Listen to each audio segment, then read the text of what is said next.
Well, welcome back. Again, my name is Dan Sexton with Renee Mears Realtors, and welcome to the next session in Home Buying 101. In this session, I am going to talk about the loan process, which this is probably the most important thing about buying a home is getting the correct loan, working with the correct lender, so that you don't get taken to the bank for say you get the best loan. The first thing that anybody wants to do if they're going to buy a home and get a mortgage is the first thing out of the gate, even before you talk to a realtor, is to talk to a loan officer. The loan officer is going to be able to look at your financial picture and determine what is the best loan program for you. So in this session, I am going to cover the different types of loans, what it takes to get a loan, and then, of course, if you've got some credit issues and how to best, what impacts your credit and how to clean up those credits. So sit back, take some notes, because this next three sessions about the loan process are most critical. Okay, so let's get started in the loan process section. The first topic that we're going to cover is in the types of loans that are available out there. As I had mentioned earlier, that if you're thinking about buying a home and you're going to get a mortgage, the first thing you're going to want to do is talk to a lender. The lender, if they kind of review your financial picture, is going to tell you this is the type of loan that is best suited for you. There's three main loans that are available to borrowers out there. Now, there's multitude of other types of loans, but I am only going to cover the three main ones today. That is the FHA loan, the federally backed loan program known as FHA. There is a conventional loan, which is your more common loan for people with decent credit, good down payment, so forth. That's in the majority of the loans. Most every bank offers those. And then, of course, there's the VA loan for those veterans out there that have served in the military. The VA has a program for the veterans called the VA loan program. So first, let's talk about the FHA loan program. This is a federally backed loan program by the Federal Housing Administration. The good benefits about this loan is the credit score requirements is a little lower, 580 credit score or higher. The down payment requirement is lower, 3.5% down minimum. The drawbacks of this loan are you have a mortgage insurance for the life of the loan. So that's an extra fee. Typically because you're not putting 20% down on a house, you're putting less than that, and the lenders are going to require a mortgage insurance to protect their interest in that loan. So that's the benefits: 3.5% down, lower credit requirements, easier approval requirements. The drawbacks, again, are the mortgage insurance. Now, you can refinance once you get 20% equity. You can refinance and get out of an FHA loan, move over to conventional, and get rid of that mortgage insurance.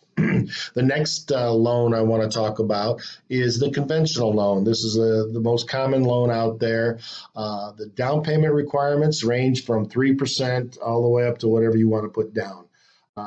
You can put 5%, 10%, 20%, 90%. So it's a very flexible loan, a lot of different benefits that go with it.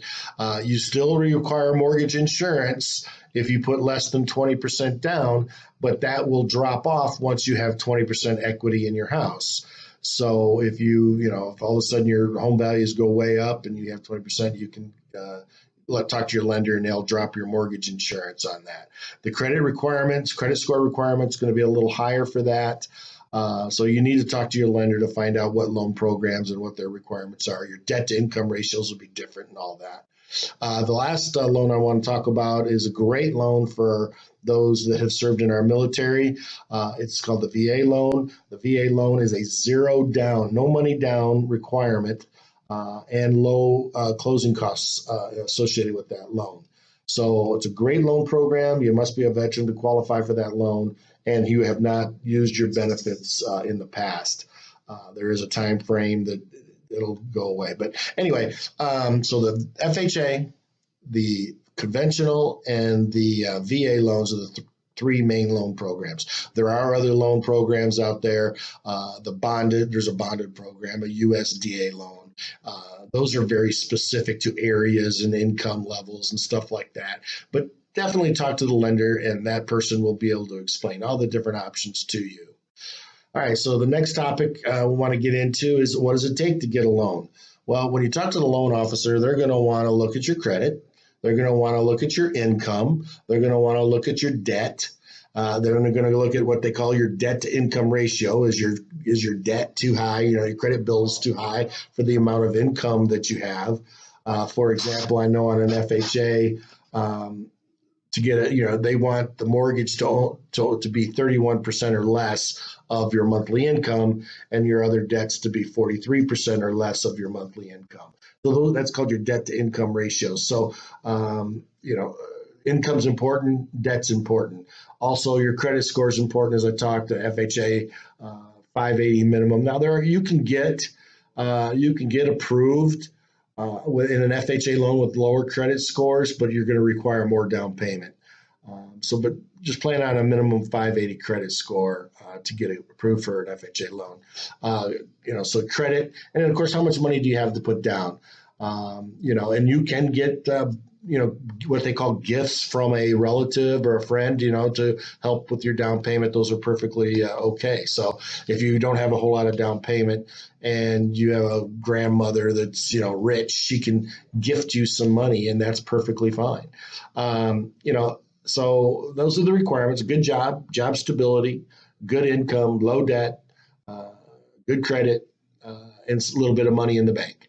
So, plus there's some other things, obviously, the lender will want to know about and talk to you about. But what if when the lender runs your credit and we got some what we call clouds or hickeys on the credit report, what can be done about them? Well, the lender can definitely work with you to hopefully get those creditors to either remove the derogatory marks on the credit score, or they can put a strategy together to pay down some debt, which will help drive up your credit scores. If you have a bunch of credit cards, the interest rate on credit cards is ridiculous. So say you've saved up quite a bit of money for a down payment. Well, it may be wiser to take that money that you were going to use as a down payment, pay off those credit cards because of the high interest on those credit cards, and then have a lower down payment on your house, which is right now the interest rate on a house is 3.5%, 4%. So, that makes sense. But again, that's why I say you need to talk to a lender first before you get started in the house hunting process, so just know where your financial picture is. So you can write letters to the creditors to have them remove stuff that you feel is not correct. But it takes time. So if you're looking to buy a house, say next year, you probably want to start getting the loan process going 6 months prior, just so you have time to get some stuff cleaned up if you have to. So that's the loan process. We talked about the different types of loans. We talked about getting a loan. We talked about if you have credit issues. In the next slide, I'm going to talk about down payment, and just other information that may be required to complete this loan process. So I appreciate you standing by with me. I look forward to the next video. Okay, welcome back. We're still talking about the loan process. And in this slide, I want to cover two topics, go a little bit more in detail of more so what I did in the previous slide. Let's talk about how much money do you need. It's not just down payment. As I said, there's difference, 3%, 3.5%, 5%, 10% down. Those are all the different types of down payments, but there's other costs associated with getting a loan. There's a thing called prepaids. That's a term you may hear. And basically, when you're getting a loan, your lender's going to want to know, are you going to escrow your taxes and insurance? In other words, are they going to add to your house payment a little bit of extra to cover your property taxes and your yearly insurance payment? So, say instead of $1,000 for your mortgage and your interest, your principal and interest, they will add in then your taxes and insurance. So that's a term called PITI, principal, interest, taxes, and insurance. You might hear that term in the process. That comprises what your payment is. Now, part of your closing costs when you are closing on the house is the mortgage company is going to collect a set of monies from you outside of the down payment to start your escrow accounts. They may collect 3 months of taxes to build up the escrow account. They're going to probably collect X number of months of for insurance to start that escrow account, so that every month as you add to it, when the bill comes due, there's going to be enough money in that escrow account to pay those taxes and insurance. So it's a great thing. I highly recommend it for first-time home buyers, because if you think, well, I'll just pay it on my own at the end of the year, trust me, life happens. You see this big nest egg of savings that you've been saving up to pay your taxes over there. And you know what? I can use that to pay this thing that I wasn't planning on. My car broke down or whatever. And the next thing you know, your taxes come due and you don't have the money to pay your taxes. That's a big no-no. Mortgage companies and the government don't like that. So we definitely don't want that to happen. So I highly recommend you escrow your taxes and insurance, especially if you're a first-time home buyer. Now, the other requirement information that a lender is going to probably want to know from you is your job history. Have you been in the same field for a period of time? For example, let's say you were in IT for 20 years, and then now all of a sudden you're over in, say, real estate, selling real estate. You've changed careers, so the lender's going to kind of look hard at that because there's been no track record of how you are going to perform in that job. It's a new job. You're commissioned only, say now, and so it's a big thing. So job history, position history. Do you get bonuses? And if you do, say you got a new job and you get bonuses, well, the lender's going to want to see that those bonuses occur on a regular basis. So they're going to want to see a track record of those bonuses. So keep that in mind as well.